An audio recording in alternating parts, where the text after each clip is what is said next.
So on your display there, you're going to go ahead and make sure it's full screen so we can all see it on what the board looks like. Yeah. Okay. Yeah, we got this. We got it. Right. We're good. I mean, I just want to make sure you're going to be professional tonight. We got no Shane here to keep you in. Professional? When am I not professional, bro? Well, when Shane's here, he keeps you in line. I can do my job. Shane has a job of keeping you in line. I keep Shane. I keep Shane in line. I don't even want to hear this mess. What is this mess? What is happening right now? I can't even. You were still concentrating on the beach walk you just did and not listening to what I'm saying.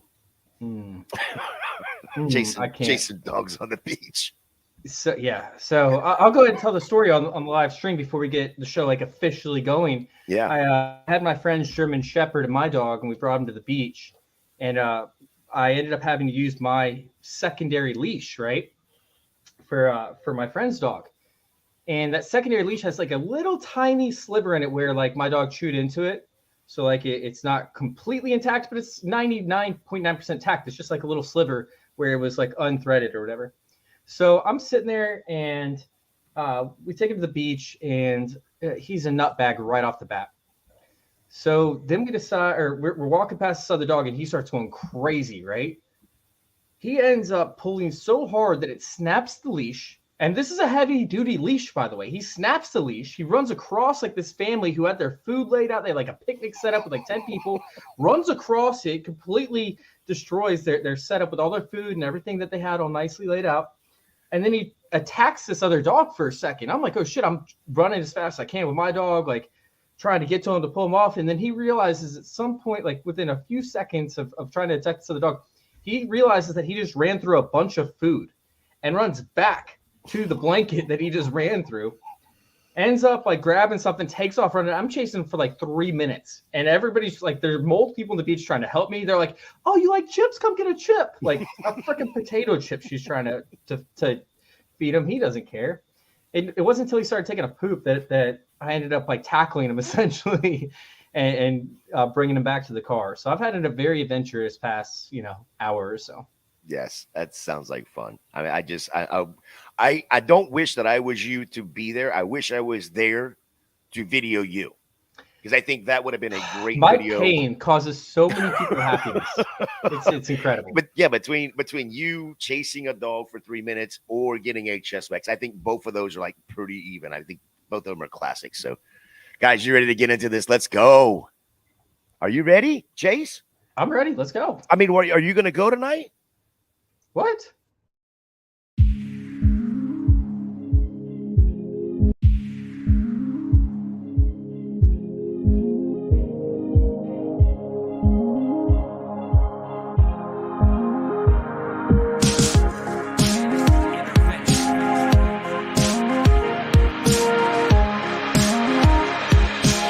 This is Fantasy Intervention.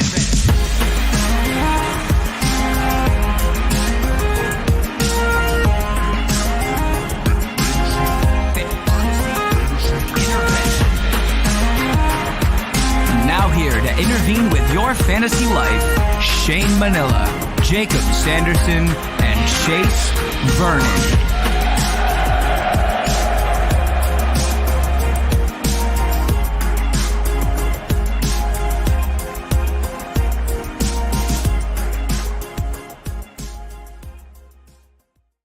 What is going on, everybody? Welcome back in. This is Fantasy Intervention. I am your host, Jay. You can follow me over at Twitter, FantasyJ77.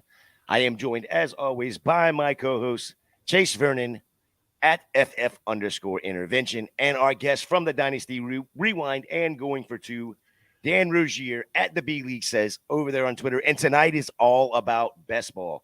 We're going to let Chase draft. Me and Dan are going to pick on him as he's drafting.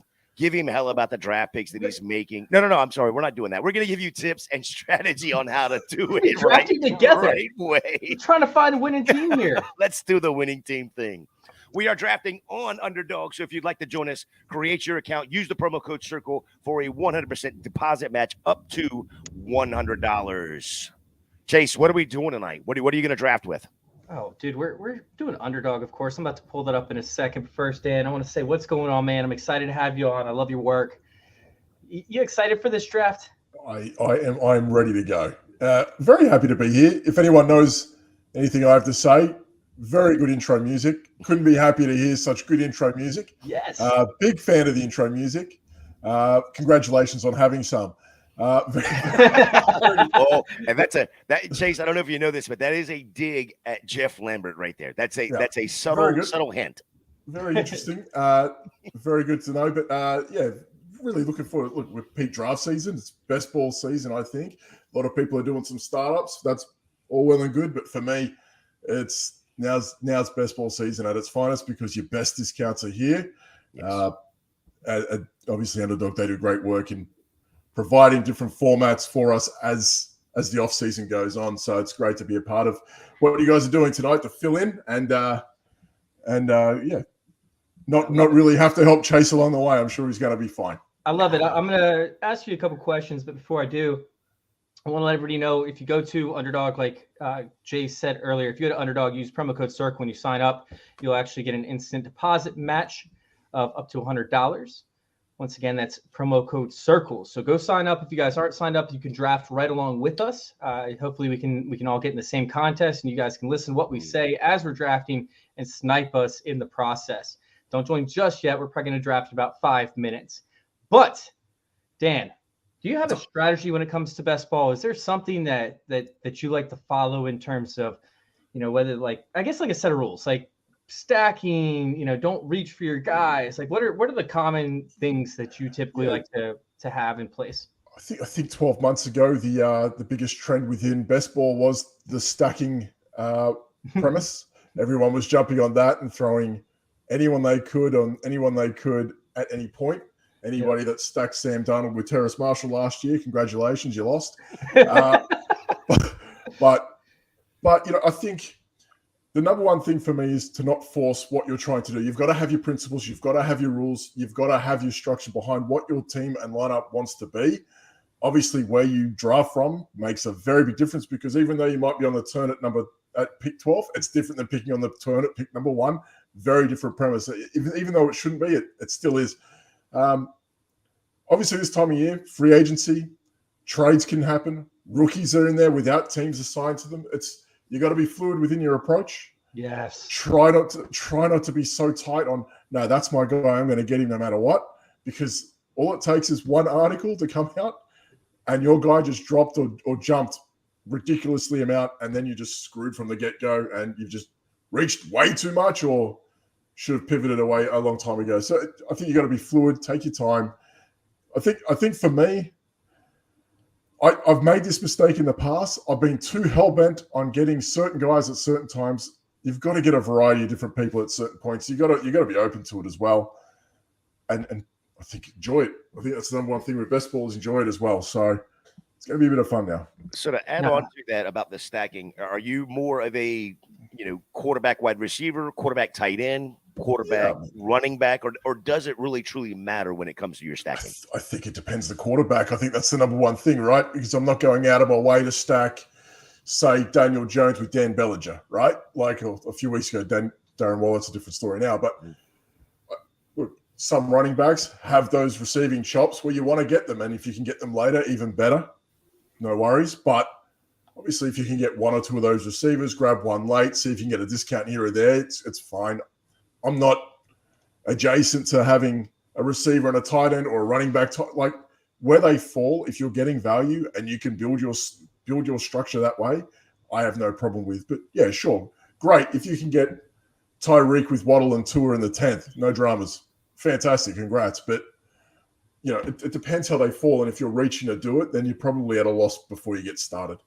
Yeah, I did see an article come out where it was just talking about like the stacks and whatnot. And, one thing's for sure, like consistency isn't really consistent, especially with best ball. Like you can have a different strategy every year, and all it takes is a couple guys getting hot, like Cooper Kupp a couple years ago. Like it didn't matter if you stacked Cooper Kupp or didn't stack Cooper Kupp, or stack Cooper Kupp with Stafford before anything went down. Like it didn't matter if you had Cooper Kupp, you're likely going to end up in the top 4 or so of your league in best ball. and then the rest of it would end up falling into place. So, a lot of times it's just trying to find the values, because if you can get a guy at the latest pick that is going super early and you can let them follow you, if they end up having a big time season, you're going to be better than 98% of the teams out there just off of one player.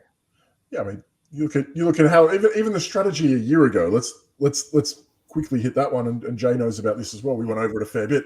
12 months ago, you were questioning whether to have Joe Mixon in the inside of your first round in a best ball because you had to get a running back, right? Like, that's how everyone was looking at it.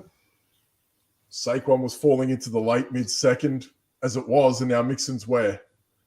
8th, 9th round, and Saquon's still in that early second range as he would be, and now it's 8 receivers off the bat in the first 12 picks, and that's just regular. This isn't Superflex, obviously, what we're doing tonight, but that's changed within a year. The idea that Cooper Kupp's missed that much time and he's still a top 4, top 5, top 6 pick. Obviously, the big trend at the moment has been whether you take Travis Kelce early. That's another one that you could look at. There's different structures behind what you do. How many tight ends if you don't grab a top 2, top 3? It varies how you want to look at it, where you draft from, and again, what structure you want your team to have and how you want that roster to compile. It's very interesting. All right, so anybody that's watching, we're about to join right now. Once again, use promo code CIRCLE. That's promo code CIRCLE if you guys want an instant deposit match bonus. That means if you put in $50, they'll put in $50 as well. Use promo code CIRCLE. I'm going to hit this enter button here in about 2 seconds. So if you're watching, you want to join, and you want to try and snipe some of our picks, be my guest. Y'all ready? Yes. All right. Not right now. Okay, we are sitting here with about 5 picks in, 7 people to go, so there's plenty of space for anybody that wants to join. Typically, these drafts fill pretty quickly. There's another spot gone, so I'm assuming we'll be drafting here within a minute or so. I do want to bring up the point that you brought up about stacking earlier, and although I do find it somewhat important to stack, like if I have 2 guys in the same tier, of course, if I have Justin Fields and I have, DJ Moore and whoever else is right there in the same tier with him, I'm most likely, let's say, Mike Williams, right, is right around the same tier. Give us that, yeah. I'm going to take that DJ Moore stack over, Mike Williams. Is there any situation where you don't want to stack, such as a Lamar Jackson with another player, such as a running back, Because I'll still take, I want a high-scoring offense, right? I want a team that is putting up points on the board. I want those touchdowns. I want the touchdown upside.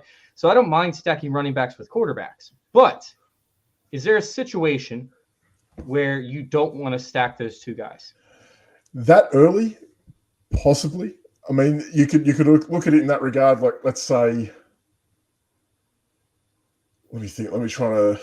So just real quick, Chase, let's just say a Jalen Hurts with a running back like at the time Miles Sanders a year ago. Like, maybe that was something that you weren't concerned about or were concerned about. For me, if I'm looking at a running back in that regard, I would probably try and get the guy that's going a little bit later, like a Gainwell a year ago, whoever it may have been, or whoever else was on the roster to get a bit of that anyway. Or a Boston Scott. Who else did they have on their roster at Philly last year? Who else was there? I know I'm missing the name. Whoever it may have been. But like in terms of say Baltimore, like you just mentioned with Jackson and Dobbins, like a year ago, hypothetically, I'm more cognizant of dudes coming off injuries. Now we all have an injury discount, but like something where you haven't seen a guy like Dobbins do too much. Do I really want to pair him up with Jackson? No, I'd probably just walk with Jackson and go grab someone else after that.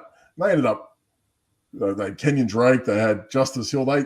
You'd have locked out at that point anyhow. So I'm more cognizant of who I'm going to pair them with and why. In that regard, if you were looking at, say, I'm just looking at the board here, Justin Fields, if it's Khalil Herbert or who else have they got there now? Dante Foreman. At this point, I'm probably going to try my luck. If I wanted to get a double down on that backfield, I'd probably look at Dante Foreman instead. Yeah, that makes sense. So, Jalen Hurts at the 101. So that's a big time best ball sin, just because of the fact that if you the amount of times that you get the 101 is typically 1 out of 12. So you want to take Josh Allen every single time that you get the 101, because you're probably not going to have a chance to take him again unless you're playing in 150 contests. Or 25 contests, essentially, you'll have one more chance to take him. And oh my God, he falls to me. He falls to you at 3. Oh my dear so God. that leads to a question for me, because again, this is Superflex. So we're gonna see a lot of them fly off the board pretty quickly here. But how in best ball, we talk about it when we're talking dynasty or redraft. How do we gain positional value in best ball, especially in a Superflex format like this? It's letting the guys fall to you. I mean, typically, like, you want to be just putting yourself in the best position to have the latest picks come to you, because you're able to create a different, I guess, leverage point in terms of getting values across the board. Like, there's going to be very few teams that get Josh Allen at the 103, like, period. So we're already at a significant positional advantage as long as Josh Allen produces as the 101 like he's expected to. So, although you might think that Jalen Hurts or Patrick Mahomes might do better, you still want to take Josh Allen because you won't have an opportunity to take him again at the 103.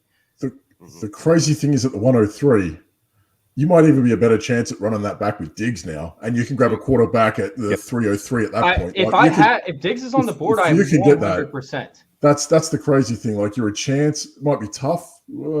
Listen, with the people you're drafting with, they might ditch that ADP there and just go quarterback and just let it run, right? Which can happen when you're drafting. Depends on who you're drafting. We don't know anyone here, but it's a chance that could happen. But the good thing about Josh Allen at this point, outside of Diggs, everyone that he has everyone else, they're cheap. You might have Cook is what, an 8th or 9th round guy. Knox is falling back. Gabe Davis has fallen off a cliff.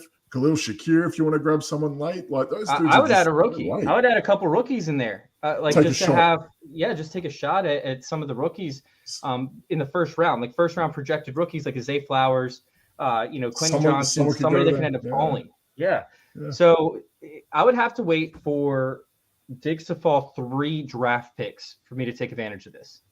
Like, Diggs actually has to fall 3 picks. If he does, it definitely could happen, especially with it being a wide receiver on a start 2 quarterbacks. Well, 1 quarterback, 1 super flex, and then we have 2 running backs, 2 wide receivers, and 1 flex position. So a lot of people are reaching for running backs, especially around that point. I've seen Austin Eckler go in that range. I've seen Bijan Robinson go in that range. Of course, you have Jonathan Taylor right there, who's 1 spot behind Diggs. So we could actually see Diggs fall 3 spots. I could see Lamb jumping in there as well. Someone might be you never know who. There could be a Cowboys homer in there. Lamb's off the board. Off we go. Cousins, he could be a guy if they want that second quarterback off the bat.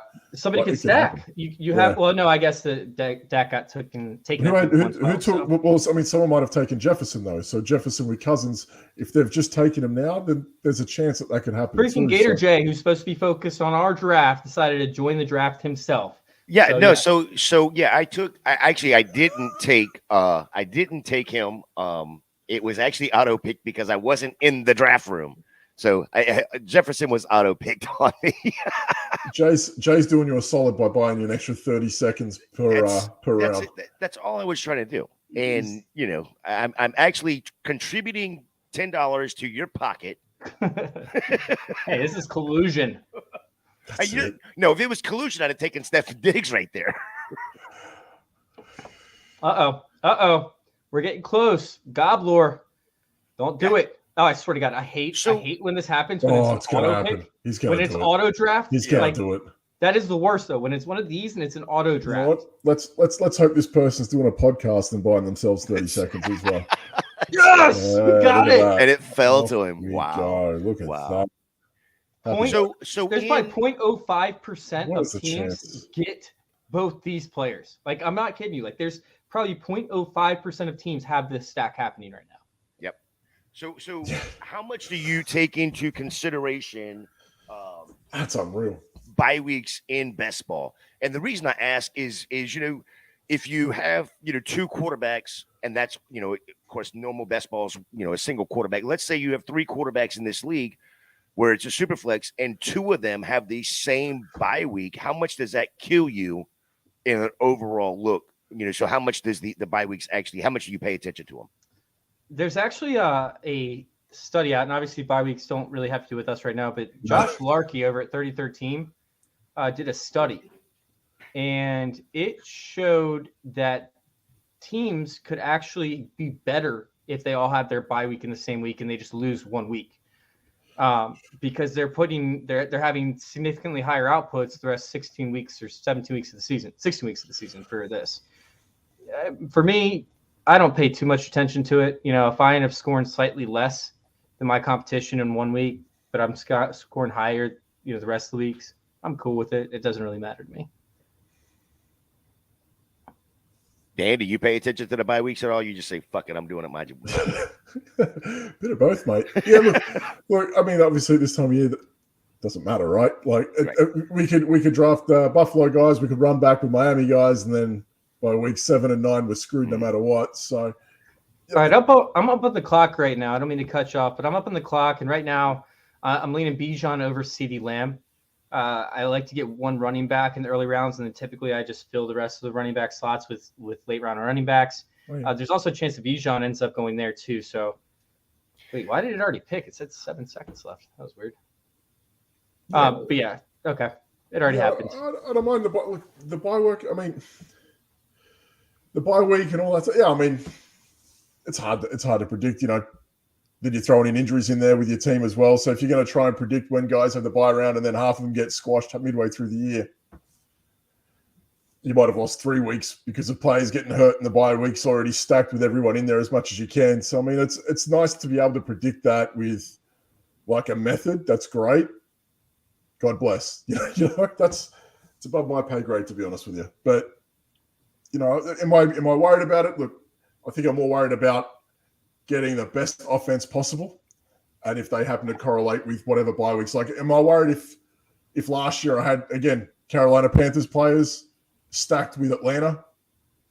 Like, it wouldn't have mattered no matter what, I don't think. So now there is a strategy that I do like to pursue, especially when we get close to the season. We know a little better, but the way that the scheduling has gone as of the past few seasons is they're making divisional games super heavy towards the final weeks of the season. Like, it used to be a few games at the tail end of the season that you'd run into, but like Washington, for example, had 5 straight games, was it? Or 5 straight games over the final. Twice, Dallas twice, and then Philly. Yeah. So like it was like that for a lot of teams this past year where they saw it so heavy. So I am actually stacking. Like, I have one where I have Derek Carr, Chris Olave, and Drake London, and then the other side of it ends up having 3 other guys. So I'm taking a chance on that week 17 that I could end up having a high scoring matchup in that week. You'd be looking at like Cousins Jefferson with Aaron Jones, give or take. Yeah, exactly. Oh, yeah. So I already am. I'm working a few, and not a ton, but I am working a few bye week or late bye weeks, or not bye weeks. I'm sorry, late end of season week 17, or at least playoff games into my potential lineups.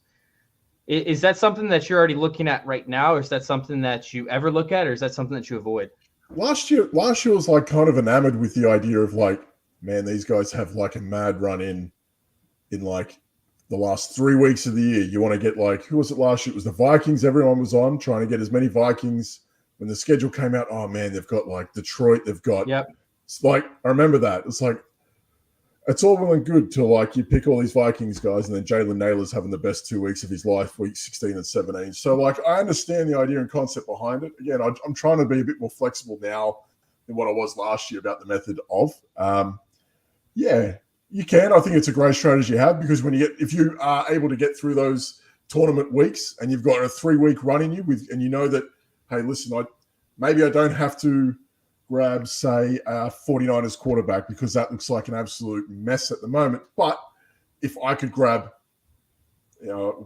most of the time I've been doing in the single quarterback, it's super flex now, so it's a little bit different. But if I'm getting McCaffrey, if I'm getting Ayuk, and if I'm grabbing Kittle, like, okay, great. And I need to hope that they get where they need to be at that time of the year. So I understand, and you can do that. And if you feel like that team's going to have a run at the end of the year, great. You got to have your finger on the pulse at all times, I think. Like, it'd be hard to predict that for someone like the Jets, who have recruited heavily with, say, Lazard and Mecole Hardman, who are going relatively late. Conklin there as a late-end tight end.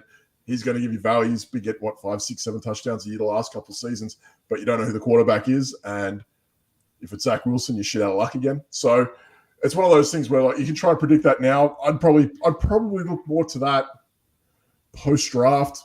I'd feel a bit more comfortable looking at that as a strategy. But right now, again, I've really tried to lay off as much of the theory as possible. And at this time of year, I'm just trying to see where I can get and where I can get them at this point. So I'm actually at a spot right now in the draft where I want 2 guys. I want Derek Carr. I want Tony Pollard.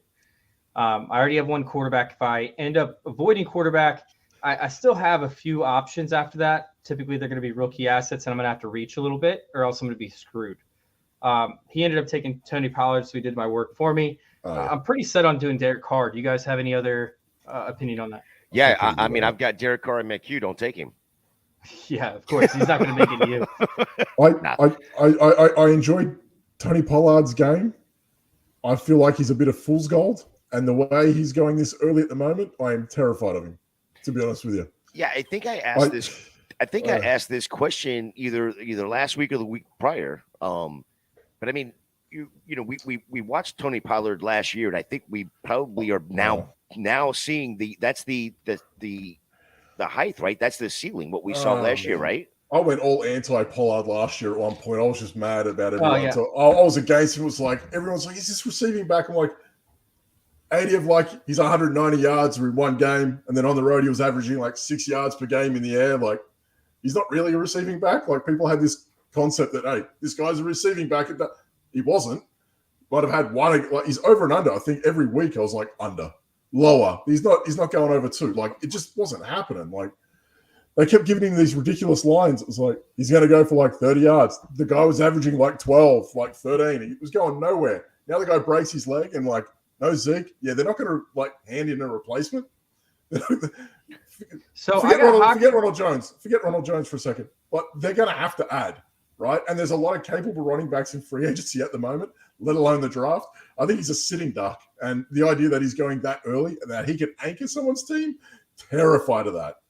No, I'm good. So I was sitting there with Hawkinson and Mark Andrews. Which way are you guys leaning between those two? I ended up taking Hawkinson. Mark Andrews scares me a little bit just because of his volume that he receives when Lamar Jackson's not on the field. Gator? Yeah, no, I'm with you on that. If there's no quarterback there, what are we doing? I don't trust anything out of Baltimore right now. There's nothing in Baltimore that I like to look at or even want any part of on my teams unless Lamar is there. Yeah, so we're looking at 2 different polar opposites at this point, right? So like last year, Andrews was what, a late second, early third, and you're going to get him at a 3 to 4 round discount this year. Well, I'm okay at doing that in terms of, listen, if it doesn't look like Lamar Jackson's going to go anywhere else, he's going to have to play under the tag, right? If he's playing this year, he's under the tag. At this point, I don't know. Like, if it's going to be the Colts, okay, but now they're going to have to go get a quarterback. If it's a rookie, then there's probably a good shot that they're going to go to Andrews repetitively as well, right? So I don't hate it in that regard. I feel like Hawkinson, we got at his height. He had a very good 8-run game, 8-run stretch last year. But again, it's going to be interesting to watch how they unfold. Obviously, there's questions about Dalvin Cook. No Thielen. There's going to be another receiver you'd have to assume gets added into that mix, let alone one. So I feel like it's okay to take Hawkinson where we're taking him at the moment. That's fine, but I don't think I could get on any earlier at this point. Andrews, again, if he keeps falling, I mean, again, Jackson on the tag at this point, it looks like it's nice to think, hey, the Colts are in on him. Atlanta kind of pushed their way from him. I don't know of any other team that's kind of mentioned him. So if he's not going to play, it looks like he's on the tag in Baltimore for 1 more year. And yeah, I mean, we still have to wait. It's just a weird one. We still have to wait and see, because the way that the tags work, right, is if they end up waiting till a couple days before the draft, it's actually going to push the draft picks from a 2023 first to a 2024 first and a 2025. Yeah. So that's going to end up essentially like allowing teams to have a later pick. Because if they think that they're going to be worse, I mean, if they think they're going to be better with Lamar Jackson, they're going to wait. There's no reason to offer it this early. So I think that's going to make things interesting. And then if they do end up doing that, will the Baltimore Ravens actually make a move? At that point, will they actually go after Lamar Jackson and sign him? They haven't heavily recruited anyone this year, though, right? Like they haven't. It feels like this offseason they haven't chased anyone. I feel like they've had an incredible. Like they let Calais Campbell go. Okay, that's nothing. Chuck Clark, they let him go. Okay, that's not really. These guys aren't really eating up their cap, but they haven't really recruited much at all. So they're kind of just waiting for something to happen. I feel like that might be it. And I understand that they could chase other players to accommodate whatever they might have to do or whatever option they have to take. But I don't know. I kind of feel like at this point, we're not even hearing about it. And obviously when it gets quiet, there might be something happening. But I feel like he's going to play on the tag in Baltimore one year. Well, that's where I'm at. And if that's the case, we got Andrews at a discount by 3 rounds. And that's kind of how I think. I'm like, he's going to fall. I'll take him if he keeps falling. I'm okay with that. Yeah, here's my thought process on it. 2 years ago, San Francisco gave up 3 firsts for a project, or not necessarily a project, but Trey Lance, right? So you gave up 3 firsts. I would much rather give up 2 firsts for Lamar. The issue, I think, is because he doesn't have an agent. We're not hearing. It's not in the news constantly on what's going on. There's no pressure from the agent side. Like Baltimore holds all the cards, and they're just being hush hush about it. Yeah. I mean, Russell Wilson was starting to decline a little bit in Seattle the last year, and then he went for 2, right? Like it's like that happened. That really happened. He was starting. Okay, he was doing all right. Like, and see, he wasn't that bad. He was able to facilitate Metcalf and Lockett, but he wasn't like he wasn't lighting the league up. He goes for 2 firsts. It's the same sort of deal in that regard. But I don't know, peak 26-year-old that can do a lot. I don't know. So this is where the rule comes into play that I feel like I almost have to break, right? He's going to do it. Do it.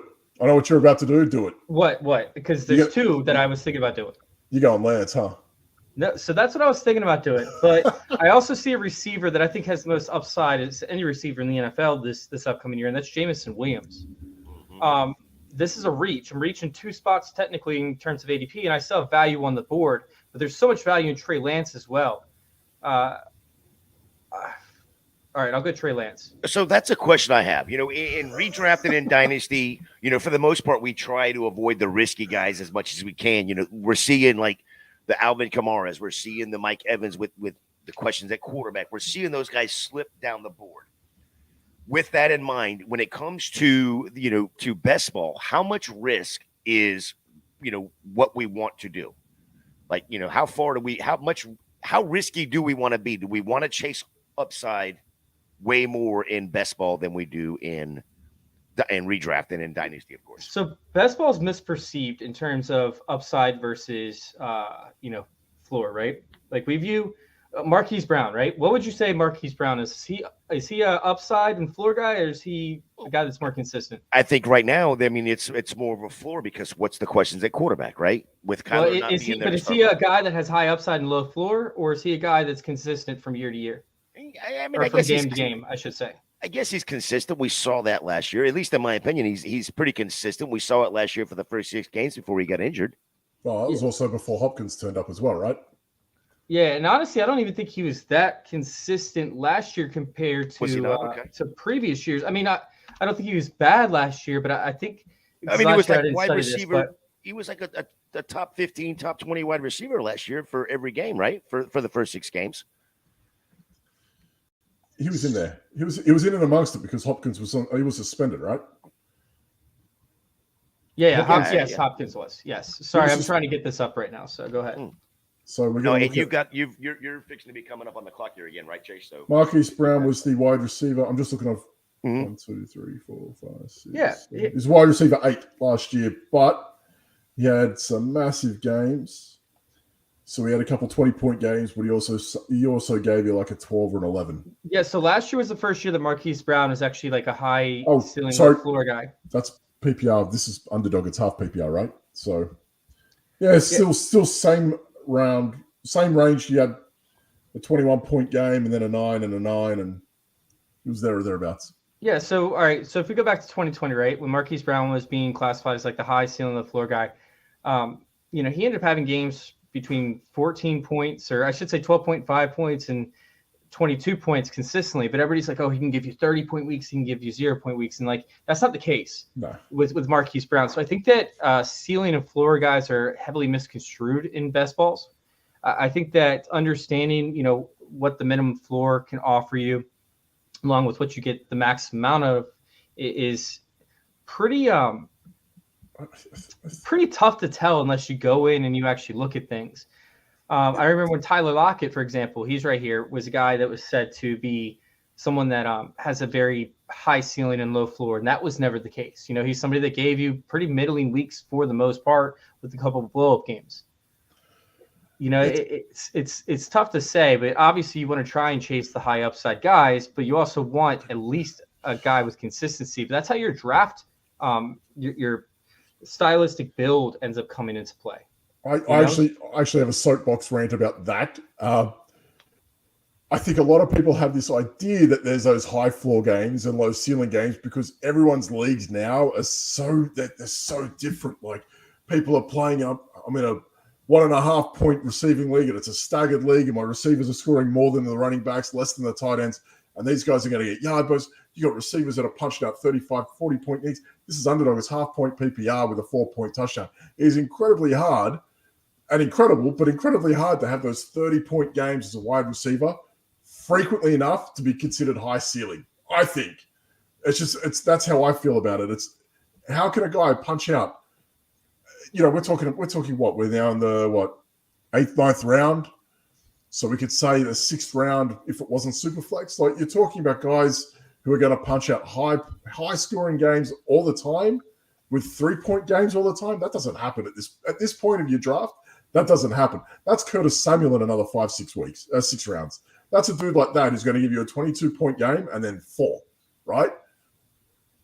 Yeah, I agree with everything you're saying about Brown and Lockett. Yep. Those guys are closer to where they are than what everyone will ever give them credit for. And I feel like that's because they're playing in different formats with this ideal that they're doing it somewhere else. So they should be doing it here. And they're so far from the mark, it's not funny. Yeah, and it's unfortunate, right? Because the way that this lineup ended up coming in, I don't like to go too running back heavy in the first part just because wide receivers are so volatile. Aaron Jones is great value. Yeah.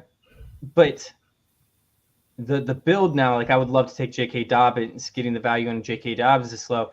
And I think I could do it now that I got Ayuk. But what I really should do is take a guy like Kadarius Toney that could offer me, more of that upside other than taking a J.K. Dobbins at his value. But I'm going to have to take J.K. Dobbins at his value if he falls one more pick to me. I'm not going to lie.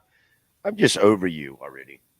Oh, he took Toney. Yeah, he just everybody that I put that is in. I mean, I have literally been just gutted every time I put somebody on the queue. It disappears. How do you guys feel about Toney this year? I love Toney. I've got significant levels of exposure to him. I'm probably sitting 40% with him right now. What do they have there right now? Him and MVS.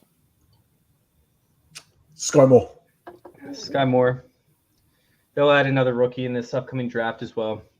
Yeah, I just don't know. Do you trust Sky Moore? I mean, yes, he looked good in the Super Bowl game on 2 plays.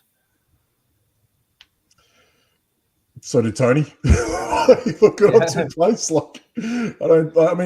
Toney has to play. Toney has to play 2 plays. My friends. Well, there is that. As your resident New York Giants supporter in here, I whatever with Toney. I can't. I love Kadarius Toney, but I understand the injury concerns. I get it. I still love him though. Like his efficiency's through the roof. He's ridiculous. It's so hard. He belongs so much higher than that pick, but he's not healthy enough to be higher than that pick. Yeah, I mean, I love Brandon Cooks in this range, to be honest. Do you really? Yeah. Oh my god! I'm a big Brandon Cooks fan. How do you think they use him? Slot? I think he's capable of going everywhere. We've seen enough from him to be able to play inside and out. Like it's not. I don't know. We know that this is a team that can facilitate 600 passes a year. This isn't something that this isn't a bad thing for him. He's going from Davis Mills, who could barely stand upright, to a team that wants to throw it. I mean, it might be different now with McCarthy and Kellen Moore. Okay, maybe I'm a bit off with that regard, but what, 550? How much? Like, they don't have running backs outside of Pollard at this point. No Schultz. Yeah. I don't know. I feel like this is a great spot for him at the moment. Whoa, they got Ronald Jones. Whoa. Oh, Ronald Jones. I thought someone just took him. Thank you, Gator. Very good. He's about to jump out the window. They're listening in. Congrats. They did just take him, actually. They just took Brandon Cooks. No, I'm just saying, like, I find that all these – I mean, Lamb's going to go where he's going, but, like, everyone's jumping off Dak at the moment. And I don't know. I thought he was doing all right till his thumb got hurt. I don't know. Feels like there's a bit of well, we saw it 2 years ago. We saw it 2 years ago with Dak supporting, I remember asking if they could do 3 1,000-yard receivers with Gallup, Cooper, and Lamb, and I was like, they could do it. I think they got close. I think Gallup was a little bit shy. Yeah, I'm not saying that. I'm not going to say that they're that again. I'm not going to do that. But, like, do I like where Cooks can go and what he can do? Yeah, I do. And I think he's going to be a great compliment for Lamb at this point. If you're going to get him, 9th round? Yeah. And he's going to still get those targets that are going to be flowing in because they had no answer without Cooper last year. Like, they were terrible without him. So it was incredible. If the Cowboys end up getting Maher at 26, I think they draft at, I'm a little bit more off. Even Kincaid, I'm a little bit more off Brandon Cooks. But if they go into the season with Ferguson or Hendershot as their starting tight end, I'll be all in on Brandon Cooks because that's the difference of probably close to 50 targets that have to be allocated to other places. And that likely Cooks is going to get the majority of those. Yeah. Because Lamb's going to be the first read. They were also rolling in with Noah Brown as well. Like they were rolling in some weird dudes last year as well that aren't on the roster. Like I agree. Like if they go a receiver, a tight end early, like they're going to have to make a stance with that. But they're not throwing it to their running back either. And they haven't recovered from when they lost Cooper. Now no Schultz. Like I don't know. I don't hate it. I don't hate it for him at the moment. No, you've got me feeling a little bit better about Cooks. I still don't know if I'd draft him right there, but it's very close for me. If he fell into the next round, you'd be sitting there going, okay. Like I feel like that with him. I don't feel like he ever really disappoints last year, maybe, but I don't know. I think a lot of that has to do with the team that was around him as well. Yeah, I mean, Houston were just what are you going to do with Nico Collins and who else do I have? You had Dameon Pierce like just stealing all of the love last year, right? I mean, and of course he should have. He was probably should have been Rookie of the Year. Give me Jahan. Damn it, Johnson. Rookie of the Year, Dameon Pierce. That's what? I thought I was getting Jahan Dotson there. I really did. I thought I was going to get Jahan Dotson. What do you think about Elijah Moore going over there to Cleveland? Leaving the Jets? What other receivers we got on the board here? Who we got? We have Courtland Sutton. Oh, it's a mess. It's a mess. Yeah, I would take Michael Thomas, but I think it's just too early of a reach. He might end up making back to me on my next pick. Yeah. So, I mean, and I don't love that, but I do love the stack that I have because I have stacks now with Trey Lance, I have stacks with Josh Allen, and I have stacks with Derek Carr if Michael Thomas makes back to me, for their number one receiver, arguably. Obviously, Olave is going to have a lot to say about that, with Michael Thomas being there. But it's possible that I have all three quarterbacks with their top stack options because obviously with Deebo Samuel, he takes a lot of rushing away from Trey Lance. So you would want the Ayuk potential and hope that not hope that Deebo Samuel gets hurt, but you know what I'm saying. Hope that Ayuk turns into the number one wide receiver over there. So I have those stacks going. I feel good about those stacks because all those stacks are values for me. So look at these running backs just sitting there. Like this is, I mentioned it before. Like there's just a bunch of guys in there. Like James Conner's in there. Like Jamal Williams. Like you could. I mean, listen, you could run Jamal Williams now if you wanted to because you know that Kamara's. We don't know what's happening there. Yeah, but he's not going to catch any passes. So that's almost like saying that essentially Derek Carr is not going to get as many touchdown opportunities. So you're kind of hoping that Jamal Williams has an epic flop there versus actually succeeding. I think it's going to be early. How do you feel about the rookie receivers? I know Gator's a big dynasty guy as well. How do you guys feel about the rookie receivers? They've been getting a lot of mixed reviews the last few weeks, right? I hate this class. This class sucks. Wow. Well, I like Zay Flowers at his value. Zay Flowers is going to be a steal. I like JSN. JSN is going to be perfectly fine.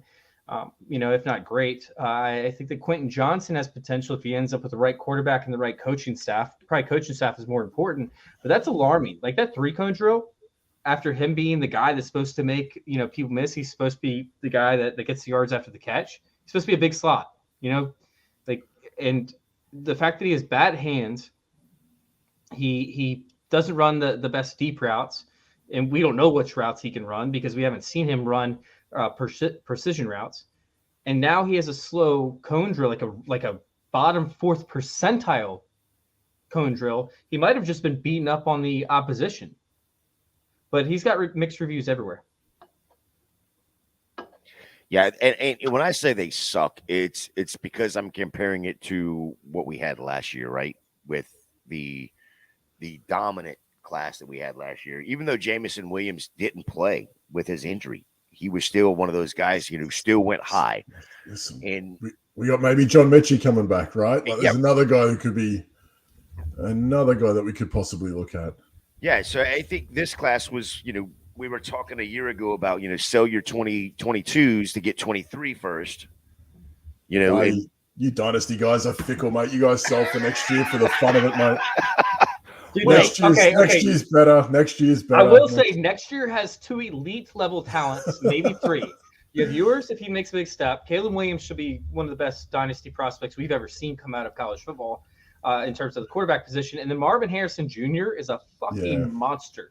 You know what it is? I can't take dynasty quarterback talk serious because this year it's like Bryce Young is the greatest thing that ever existed. And like we're here and it's like he's too small. He was small a year ago. He's been the same size since he was born. Just ask him. He's the same size guy. Come on.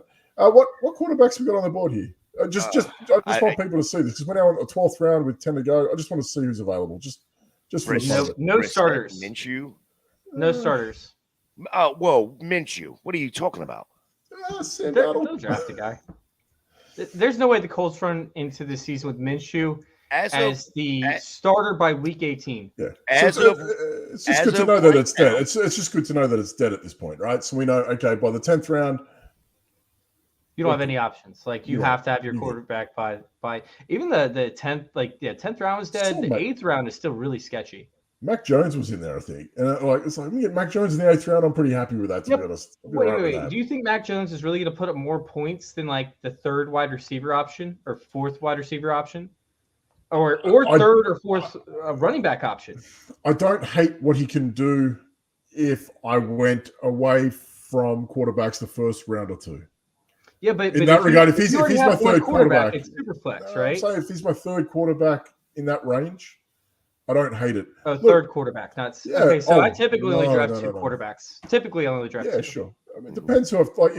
If you've got Josh Allen, I'm probably running with 2, right? Like there's probably It's just Superflex, it's a different story. I understand. I don't mind Mac Jones as a 3rd quarterback. I think he's going to have those games. Look, all right. They did go out and get Juju and Gesicki as well. So who knows? What you need help with, Chase? I need to figure out who to take here. I only got 5 seconds left. I got Jacob Myers, Darnell Mooney. It's got to be one of those 2. I'm leaning towards. Let's go Myers. Let's do it. All right. I'm taking Myers. Let's do it. I mean, I don't hate that pick. I mean, what are they? They're going to do something with Jimmy G, getting the crossing routes. I mean, that's what he is, right? He's a game manager. Again, for me, like Darnell Mooney was nice a year ago before he got hurt. Look, we're talking about April. I'm talking. I mentioned before. I'm talking like, was it what they say, risk harm minimization, right? So like, do I really want to be taking a guy who had a pretty devastating knee injury? Like he went down. It was bad. Like, and it's still only April, and I'm sure he's what is he like 7 months, 8 months? Like that's not a lot for a guy who like really mashed up. He looked bad, man. He was in a bad way. Do I really want to be taking him? No. If I wanted more of that Bears offense, I don't know. Chase Claypool, Cole Kmet, if you wanted to around now, like in the same range. You want to talk about like minimizing your risk with picks. If you could take Darnell Mooney or Cole Kmet, who are you taking? Probably taking Cole Kmet at that point. So I'm really liking Gobbler's team, although I would have taken probably Cole Kmet with his last pick to pair with Justin Fields. He took Deonta Foreman to pair with Justin Fields. He doesn't have a tight end yet. He was listening in as well. Yeah, I'm noticing that a lot of it seems like everybody that is in the draft with us is actually listening, because it's like as soon as you start talking about somebody or Dan starts talking about somebody, they're off the board. What are we doing here? it's like you're either reading their minds or they're reading your mind or they're listening. I'm gonna have to play a little defense right now because he doesn't have a tight end, but he has an elite level team. I love his team. Are you going to try to pull a tight end and then trade him later? Oh, wait, we can't trade in best ball. No. I'm just playing keep away because he needs a tight end and he has Justin Fields. So if he gets a value with Cole Kmet that he's able to pair with Justin Fields, and he fills the biggest need that he has on his team, that's a massacre. So I don't want him to have a tight end. I don't want him to have those up weeks. So I'm going to play some defense, although I don't need a tight end, and I'm taking him. We were talking about it earlier. We're talking about those divisional rivalry games at the end of the year. We're looking at now Hockenson and Kmet. That's, they've got that on our roster now. So like we're talking about, we've got two guys from the NFC North who are probably in our prominent roles. That's not bad. I probably would have waited for Taysom Hill. I can't believe I said that out loud. Why? Well, real quick. I'm in the same predicament because I don't have a tight end right now. And I was going we have Derek Carr. Yeah, I was actually going to be taking Dolchitz there to try to pair him with Russell Wilson, but that just got sniped right before the Cole Kmet. So, but Derek Carr's not throwing touchdowns to Taysom Hill. You didn't throw him to Darren Waller? I'm going to take Juwan Johnson. No. I'm just saying. Like, I have no idea why I've got so much Taysom Hill this year, and I've just fallen. Do you know what it is? I've been running into him every time I've taken like Travis Kelce. I have Taysom Hill. I have zero. If I've gone Kelce early, I've just gone, well, who could potentially outscore him on a week-to-week basis?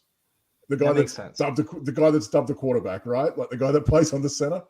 So that's the only thing. And as long as he's there, I don't care if it's Derek Carr, because they were doing it to Drew Brees, right? Like they were throwing in Taysom Hill while Drew Brees was in there. They'll take Derek Carr out to do those sorts of things. I don't think it matters. I think they'll still that's not good for Derek Carr. So you're betting against yourself again with Derek Carr. Listen, I hate betting against myself. Listen, if Taysom Hill is going to rush one for 80 yards and a touchdown like he has, that's one play. That's not going to hurt Derek Carr that much, I don't think. Well, the touchdown potential. So, like, for example, we talked about, players who don't want to stack earlier. That was at the beginning of the show. Like, I would never want to have Derek Carr and Jamal Williams on the same team. So this is the hyper-specific scenario we're going for. Taysom Hill's going to take a snap. He's going to rush at 80 yards. He's going to go down at the 1 yard line. Derek Carr's going to come in. Derek Carr's going to chuck it to him. We get our touchdown. You have to 8 points. We're off the road. It's going to be to Michael Thomas that we also have. Nope. You got to remember they've got Williams now. If it's inside the 1 yard line, there's only one person that gets the ball. No. You got to block. You got to block to get those hands off to Taysom Hill, who doesn't catch the ball. And there he goes. See, they are listening. Taysom Hill just went off the board. Yep. Oh, G16 is actually in the chat. Yeah, well, there he is right there. He said that the 11th spot is the wasteland for quarterbacks because they never fall to him. And honestly, I felt that way about the latter half of the draft. I hope for Trevor Lawrence to fall to me at that point. I hope one of those guys falls to me because I really don't want to be stuck, reaching for like a Kirk Cousins or something like that. At this point, people were getting a lot of these quarterbacks a lot later when the drafts first started. So the biggest advantage you can have is getting these drafts early and reaching for quarterbacks early before it auto corrects itself. Look, we got Carr, 4th round? Lance in the 6th, give or take? We got Carr in the 3rd. 3rd round. I can't even read. I can't see this. 46 up back. Or wait, was it the 4th? 46. It was the 4th. I'm sorry. 4th, right. Yeah. So you were right. I apologize. Look, hypothetically, if you're at pick 11 and you can get McCaffrey into, you're looking at difference makers, right? Like if I was going to do it differently, I'd go McCaffrey and a Kelce, right? And then you're going to hope to dear God that you can go grab Carr, Rodgers, and maybe an upside play in someone like Lance. Maybe you could do it that way and maybe build your team out that way, which, it's It's a gamble from that 11 spot because it's a long time between drinks to see what can fall in your lap. But that's also a massive reach too. That's like if you get Carr, you're gonna have to reach like 10 spots. Possibly, yeah. From that spot, yeah. What we're talking, Yeah, we've got about 46. Then we're looking at what 38. That's who else would have went then in that third round? You're still looking at maybe what Jones. I'll scroll back and look. Actually, I could probably do it real quick. So in a best ball, you're on the clock right now. No, Jones actually goes a lot earlier than that. In a best ball, what is your favorite spot to pick from? I'm a person that likes people making decisions for me. That's how I am in life. I'm married well. I don't have to think about anything. My wife does everything. I don't have to think. I just exist, right? So if I had the first pick, I think I'd just crumble. Look, we had the third pick, right, in a Superflex draft, and we ended up with Josh Allen. Yeah, I was just about to we say, could have ended up with Mahomes. Today, my favorite pick is the third. This is Today. We could have had Jalen Hurts at the third. We could have had Josh Allen at the third. Patrick Mahomes at the third. In this format, you got two people making a decision for you. I don't hate it. And we were still able to run that back with Diggs. Yeah, that's insane. Yeah, at that point, I don't think anybody's going to be taken. Like, I could see Hurts going over Josh Allen. I could see Patrick Mahomes going over Josh Allen. That's no problem. I could see someone jumping on Burrow even. Like, if someone thought they could go Burrow. You think? Maybe. Like, it depends if Burrow was to fall maybe a couple picks. Maybe. I think Justin Fields is what I meant. He's the 104. Burrow, I think that's pretty standard. Herbert. Okay, so like you could almost go, if you wanted to go Lawrence, you could. If you fell enough, and you could grab like Ridley on the third or whatever, third or fourth, wherever he's going in Superflex. I have no idea at this point, but it's there. But like that third pick would just, you'd have to think about that. That was pretty easy. It's the same thing with the pick 4 of those single quarterback ones. Pick 4, you know who you're getting. You know who's there. It's either McCaffrey, it's either Kelsey, it's whoever else. It's pretty much easy for those first few picks, I think. But from here, it gets to be interesting. I'm going to take Rashid Shaheed just so I can stack him with Derek Carr. With the previous pick, I took DJ Chark in Carolina, so we got the oppositional stack right there. Like it. I mean, it just works. Like, they're both value picks, and Chark was able to produce last year at a decent level. He didn't break you any weeks, but that's a good flex option from week to week that can end up filling in. You're probably going to get 6 to 8 weeks that he could potentially put up enough points to get your stuff. So I like the DJ Chark one there, and I like Raheem Shaheed because he became a touchdown machine throughout the season. And we all know that Derek Carr loves his slot guys. So I like Raheem Shaheed. We'll see if he ends up competing with Chris Olave more once Olave's healthy. I don't think that he does. I think they complement each other pretty well. I'm really liking this team so far. It's pretty good. It's pretty good for Superflex. Yeah. It's pretty and in terms of like the draft spot. Sorry, if Trey Lance pans out. Oh, this team is fire. We're off to the races here. We've gotten a bunch of value picks. I hate Aaron Jones, by the way. I'm not an Aaron Jones person, but okay. But I'm down for the Aaron Jones pick. I got Cole Kmet, right? I got Hawkinson, and now I got Aaron Jones. So I got 3 guys from the NFC North. But now, in terms of like what pick I actually like number 4 the most. You get an elite level quarterback, you give you elite weeks, and his stacks, if he ends up making it to you, which he should, in terms of the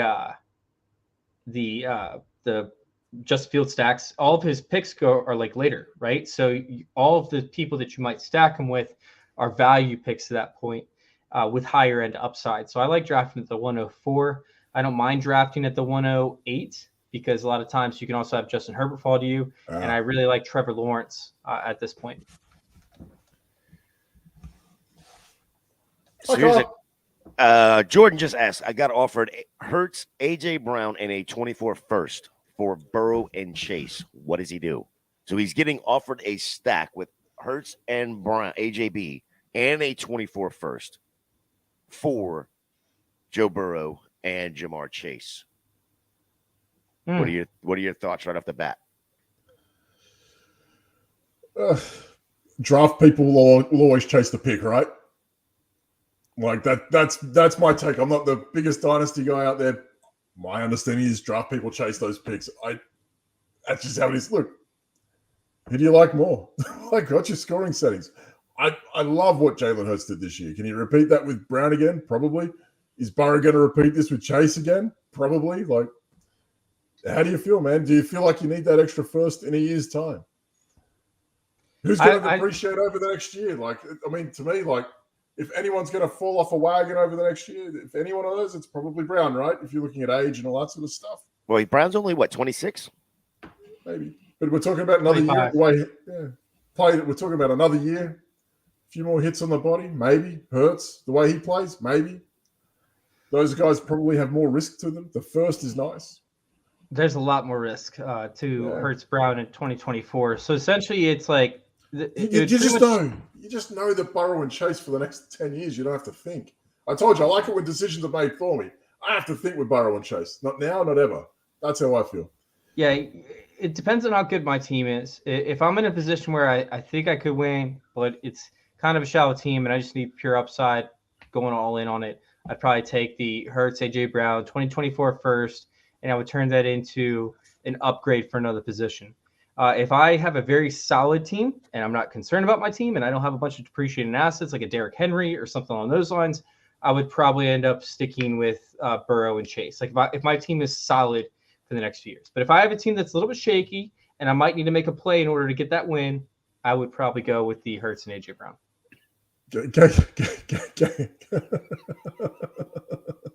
Swiss Miss Kyle. Gator, how's your team looking? Not great. Not great at all. I've been trying to listen and concentrate on this more than I have been the draft itself, which is exactly what Chase said was going to happen to me. But, I'm that dummy that, it's like nothing you tell me is correct. It is just I got to do it myself in order to see it. So my team is not looking great. Russell Wilson and Desmond Ridder are my quarterbacks. Oh, no. I faded running back really hard. I basically played zero RB for this one here. So I got Jahmyr Gibbs, Rashad White, Khalil Herbert, Samaje Perine, Kenneth Gainwell. I did get Ezekiel Elliott late. I picked 162. So, with no team right now, but he's going to be something, I think. At least some spike weeks, maybe. And then Hubbard. My auto pick, of course, was Justin Jefferson. Got Tyreek Hill, Garrett Wilson, DeAndre Hopkins, Drake London. MVS was my last pick there. And then, of course, my only tight end right now is that the Derek Carr special, and that's Juwan Johnson, which is, I guess he, should be a friend of the show as much as Jacob decided to take him last year in our game show.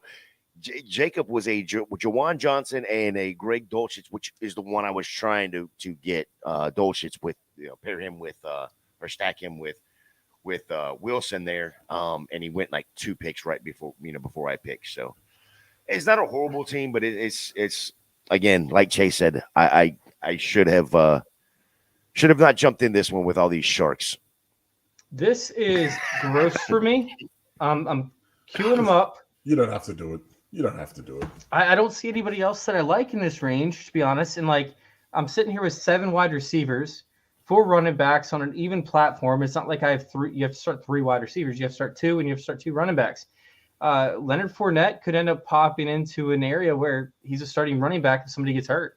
I don't think that he's going to sit the year out. I am terrified for all these guys. It just Fournette's, the Elliott's, those sorts of guys. Right. Even Eckler wanting to like. Let's just say you're the Bengals, right? You're the Bengals, okay? And Joe Mixon ends up getting hurt in the preseason or first couple weeks of the season. Are you picking Ezekiel Elliott or are you picking Leonard Fournette to start for your team? Oh, Fournette. I don't think it's particularly. Fournette's going to get probably the better offer. Yeah. Well, he's going to get the first starting job because he's going to ask for less money than Ezekiel Elliott, and he was somewhat more efficient than Ezekiel Elliott. He could end up starting for the Cincinnati Bengals if something were to happen for Joe Mixon. Meanwhile, Zeke is just so inefficient. There's no juice left in there yet. I'm pretty sure Zeke is going ahead of Leonard Fournette at this point. So I feel like with Zeke, a guy like Zeke, okay, he's going to wait till after the draft. That's when it's probably going to happen for him. The later it goes, I'm terrified for him. I really am. I mean, know. he's I feel like he's 50 picks earlier than Leonard Fournette. Yeah, Are you no, kidding me? you can't. Who took him? That's his ADP. His ADP is sitting at 156. Who took him in this draft? Let me look. Hold on. Well, real quick, while you're looking that up, so the question I have Gator did. I didn't even see that. What did I do?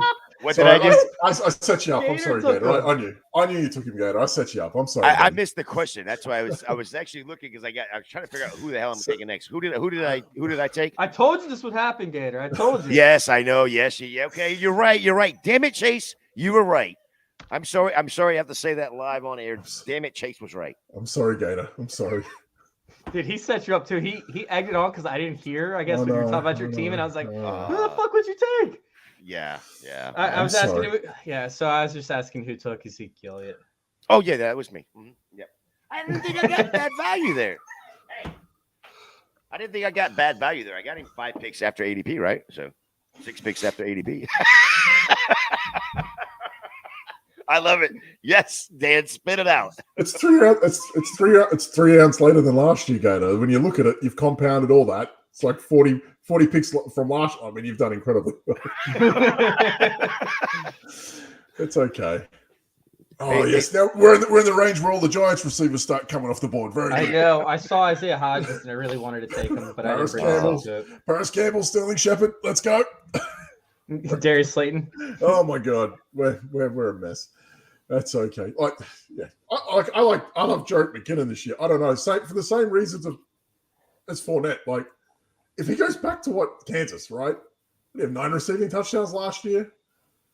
Like, If he I don't goes know. back to Kansas City, that's freaking Is what we're talking again. I had so much Jarek McKinnon 80th last year round. for best ball. That's the reason why I won. Ended up finishing 80th highly. round.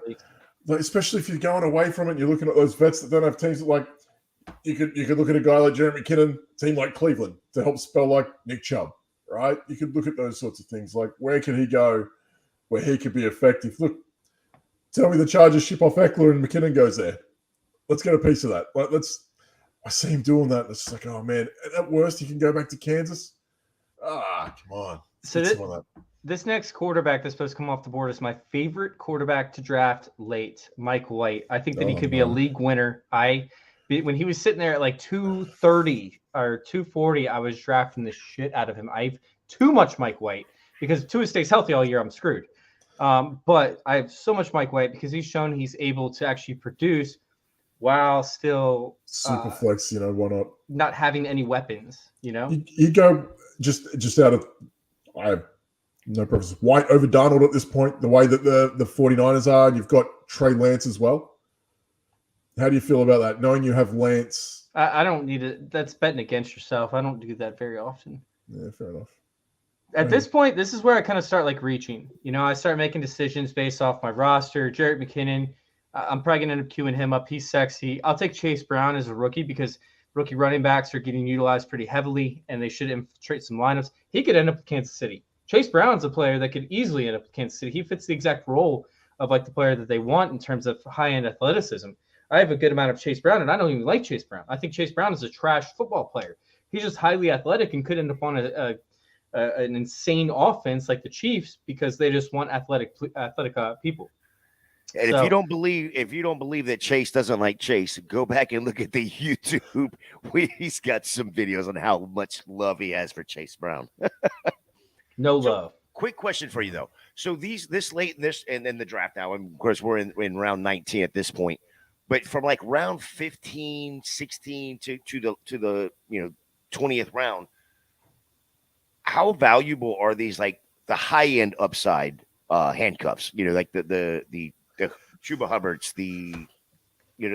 those type of guys, the Singletaries, which is more probably going to be more of a 50-50 split between him and Pierce down there in Houston. But how valuable are those guys that you want to get late in the draft? Are you talking about for guys that you've already rostered or just in general? Yeah. So like if you already had Damian Pierce and like whatever No, the 10th round. I don't do that. Okay. Again, Chase has said it a couple of times, like you're betting against yourself in that regard. I'd rather find the high upside guy of somebody else that I am a fan of. Like if we know that, if we're going to go and look at it this late, we got like Jerome Ford. Okay, Oh yeah, that's perfect. Yeah, so like Perfect Jerome, Ford might be a good upside pick of a guy from Nick Chubb, or we could look at Pierre Strong could be someone to me and White if you wanted to. Yes, If you I have really a wanted ton to. of Pierre Strong. My number one Joshua guy, Kelly. Josh Kelly, I have in a stupid amount of leagues this year. It's insane about why, but like I don't want to be cannibalizing off a guy that I know that's going to sit on my roster, and he's only effective if the guy that I took early went down, which would be heartbreaking, like because there's a chance that backup ends up in a committee anyway, right? So this is like where we go. We're going to take who's that dude last year? Rashad Penny, right? And then there's obviously Kenny Walker comes on, Kenneth Walker, whatever. But then at one point they both go down, and then you got DJ Dallas, Travis Homer, and the lad from New Orleans that ended up there. Like there's a chance that these guys end up in committees anyway. But if you're going to do that, I'm probably trying to find the guy that Ronald Jones. There you go. I think it's pronounced Kennethy Walker, by the way. Kennethy. Oh man, God bless. Kennethy. Hey, good for him. I'm not getting into that, but it's one of those things. Like I just don't want to be eating off my own. I don't want to be eating off my own plate in that regard. I'm trying to eat off someone else's. So, do I want to go get Matt Breida? Maybe if I was trying to find an upside play, if something happens to Barkley, Matt Breida's a guy that I probably want to look at. I don't want to. If I have Barkley, I don't want Matt Breida for my life. I want someone else. And I think looking at other teams that should remain competitive, like teams you really like, and picking their handcuffs is key. I do that a lot. Yeah, so, for example, I mentioned Gobbler, right, and how I liked his team, how I liked he was building it. I cockblocked him on the tight end, and then I also took his handcuff with Austin Eckler, which he probably wouldn't have taken. But now I'm in a position where if he busts with his handcuff, if he ends up busting with one of his first picks, it's going to put me in a very advantageous position to make sure that I pass him up, although I already cockblocked him once. Chase, real quick, I've got to run. The wife is ready to go eat. I am sorry, but I have got. You're good, man. Get out of here. I have got to please the wife. So, y'all enjoy your evening. Dan, thanks for joining, brother. I have to please the wife. She has that'll to be eat. First. Yes, she has to. Yes, that I did just say that. There's a soundbite for you. Very good. Yep. All the best, Joe. Oh my God, man! All right, so we're finishing this draft out. We have one pick left. Is there somebody in the late rounds that you think is a lock, produced at a high end level? What position we going? Doesn't matter to me. Who's your last pick? So I actually have Chase Edmonds in a lot of drafts as my last overall pick. I look at the last 5-6 weeks of his season last year when he came back from injury. He had a really slow start to the year. I think he ended up punching up 500-600 yards and a handful of touchdowns. Russell Gage. He's been a guy that I've been looking at with my last pick. We can look at messed up receiver rooms at the moment. A guy like Greg Dortch is a guy that you can get in the 20th round. If you want to take a flyer on a guy there, he doesn't do too much. Russell Gage is someone I've been getting. If I haven't been getting a McKinnon, give or take. Kelly, those back end running backs I have been getting. In terms of tight ends, I don't know, man. I think I've already wrapped it up by that point as well. What have we got? We ran with 2 or 3. We're running with 2. We don't need to add another one. Yeah, I mean, we got Hawkinson early. And Komet. They're probably going to have their bye week at the same week, and then you're off to the races every other week of the year. Gus Edwards is another guy. If something happens to J.K. Dobbins, we're talking about upside running backs. Gus Edwards is another guy that you can grab late that I don't particularly hate. Gus Edwards is gone, so I'll give you an option. If we go running back, I can't see the screen. I can't see it. Wait, you can't see it? I can't see the board. Oh, hold on. Let me shift this over real quick. Let's have a look here.